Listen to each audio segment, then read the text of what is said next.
ব্যবসায়ের ক্ষেত্রে অবশ্যই আপনি একজন বা একের অধিক মেন্টর নির্ধারণ করুন। কারণ mentor is very, very important for any business direction. কারণ আমরা সহজেই আবেগ আকৃষ্ট হয়ে যাই, আবেগ আপ্লুত হয়ে যাই এবং আমাদের ডিসিশন মেকিং অনেক ক্ষেত্রেই ভুল হয়ে থাকে। তাই আপনি যখনই কোনো ব্যবসা শুরু করবেন, আপনি চেষ্টা করবেন আপনার সেই ব্যবসায়ের কোনো একজন এক্সপার্টের কাছে আপনাকে সবসময় কনসাল্ট করে নেয়ার জন্য এবং তাকে আপনি আপনার মেন্টর হিসেবে নিয়োগ করবেন। অবশ্যই সেটা যদি পেইড হয় তাহলে আরও ভালো এবং আপনি একের অধিক যদি হয় তাহলে আরও ভালো।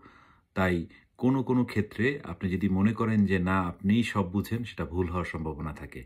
তাই অবশ্যই আমি বলব ব্যবসায়ের ক্ষেত্রে মেন্টরশিপ ইজ ভেরি ইম্পোর্টেন্ট। একজন উদ্যোক্তা হিসেবে আপনি খুঁজে বের করুন আপনার ইন্ডাস্ট্রির কে একজন এক্সপার্ট, তাকে পে করতে হলে পে করুন এবং সঠিক সিদ্ধান্ত গ্রহণে সহযোগিতা গ্রহণ করুন তার থেকে।